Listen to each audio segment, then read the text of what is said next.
어떻게 해야 수시를 통해 대학을 갈 수 있을 것인가? 내비게이션, 길찾기에 들어가기 앞서서 우리가 어떻게 길을 찾아야 하느냐에 대한 9가지 원칙을 우리 학생들과 공유를 한 다음에 이야기를 시작을 하려고 합니다. 제일 중요한 거는 자기 자신을 아는 겁니다. 소크라테스가 너 자신이라면 그건 자기 존재의 의의를 알아야 돼요. 제가 말하는 자신을 알아야 된다는 건 현재의 자신의 모의고사 성적으로 자기가 정시로 어느 대학 정도를 갈 수 있는 자기가 가지고 있는 학생부, 논술, 비교과 등등의 전형 요소들 가운데 어떤 요소를 어떻게 활용하는 것이 자기한테 가장 유리하냐 이것을 알아야 한다는 얘기입니다. 두 번째 원칙은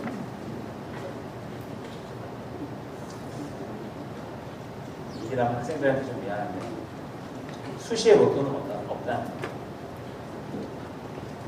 여러분 로또 복권은 일주일에 한 번씩이니까 이번에 안 되면 다음 주에도 사면 되잖아요. 근데 수시 로또 노리고 우리 내년에 한 번 더 볼까요? 그럴 수는 없다는 거죠. 지금 수시 모집으로 대학들이 학생을 선발하기 시작한 지가 15년에 이르렀습니다. 대학들이 학생들을 걸러내는 필터, 장치가 걸러내는 눈이 상당히 정교하게 발달했다는 얘기입니다.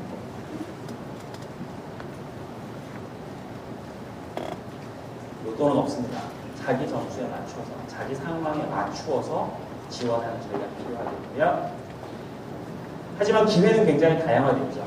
과거의 대학 가는 거에 비해서 노수자가 갈 수 있고, 학생부가 갈 수 있고, 비교과 우수자가 갈 수 있고, 어학 우수자가 갈 수 있고, 수학과 우수자가 갈 수 있고, 다양한 길이 열려 있습니다. 그 다양화된 기회는 우리가 함께 찾도록 해봐야 할 것입니다. 네 번째, 수시 올인 또는 정시 올인. 올인은 큽니다. 망한다는 거죠. 여학생들 가운데 많아요. 중상위권. 선생님 전 수시 아니면 대학을 못 가서 수시에 논술에만 올인하겠습니다. 최저학력이 좀 이달로 떨어집니다. 남학생들 중에 많습니다. 상위권 남학생들. 아이, 남자는 주먹, 정시로, 수능으로 갈래.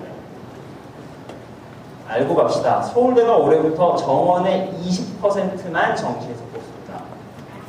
외고 과거 학생들하고 경쟁해서, 재수생들 경쟁해서 정시로 서울대 가시겠습니까?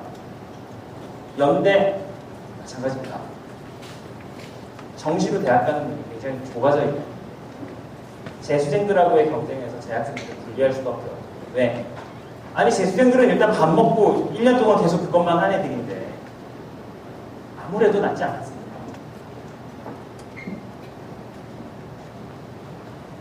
즉, 수시, 정시 두 전형 모두 균형 있게 추구하는 전략이 필요하다. 다섯 번째, 사정관 전형에 대해서들 많이 착각을 하시는데요. 사정관 전형 합격의 열쇠는 스펙이 아닙니다. 스펙이 아닙니다. 스펙이 아니면 무엇이냐? 바로 스토리입니다. 스토리 플러스 내신입니다. 내신 인문계에서 또 자연계에서 내신 3.3등급 넘는 학생들이 상위 10개 대학의 사정관 전형으로 들어가게 되는 사례는 신문에 나는 적습니다. 여러분, 신문에 나는 사례가 여러분의 이야기가 될 수 있다고 생각합니다. 이건 다른 이야기입니다. 사정관 전형에서 제일 중요한 게 내신입니다.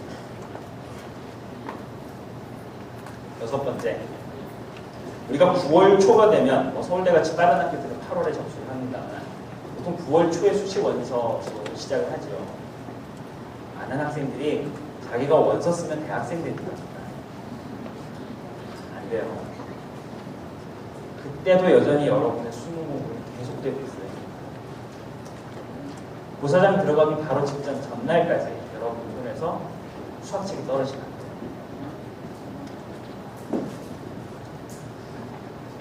이거 하나 기억해 두세요, 학생들. 수능 전에 논술고사는 두 군데만 하지 말읍시다. 그 이상 보면 사실 한 대학에 가서 논술고사를 보려면 시험 보기 한 일주일 전부터 그래도 해당 대학 문제 준비하고 해야 돼요. 그리고 여러분 예를 들어 토요일 날 연대 시험인데 금요일 날 수능 공부가 가능할까요? 여러분들 마음에서 안 된다라는 겁니다. 수시에서 논술고사 잘 보면 한 6개 대학 정도까지 볼 수 있긴 한데요.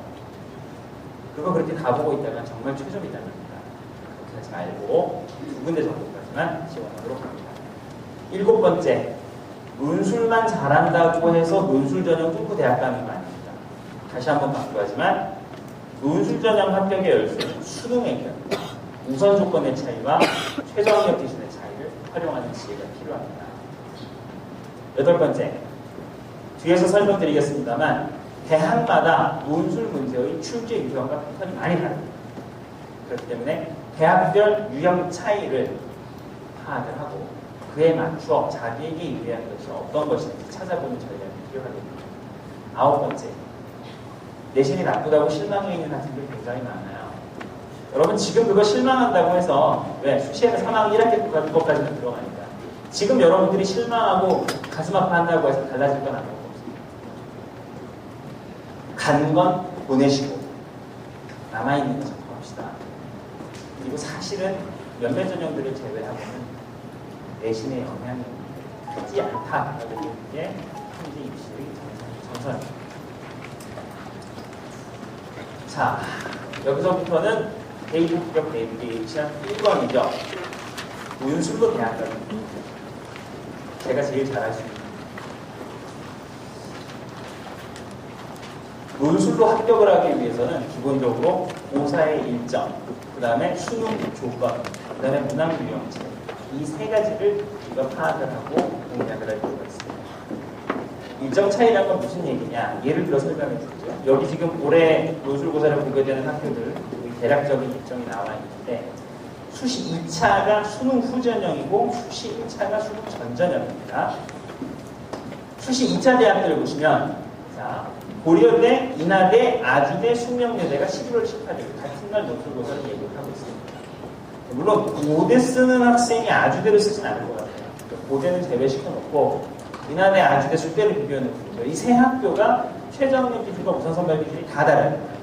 여러분들이 수능을 어떻게 보게 될지 사실 아무도 몰라요.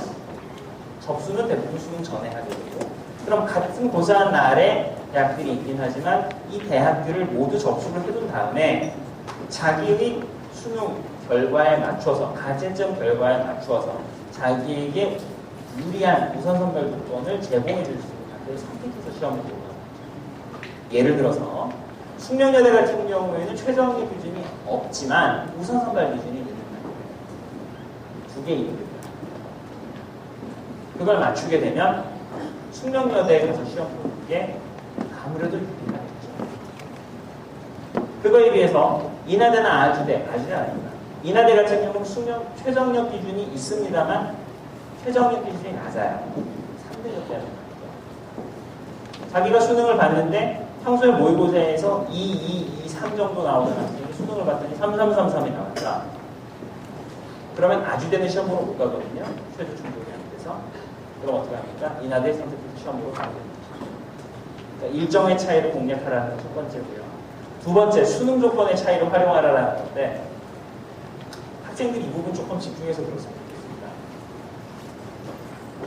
우선 선발 기준이 높은 학교들은 지금 우리가 따져볼 필요 없을 것 같아요. 111 나오면 뭐 다 가는 거죠. 그렇죠?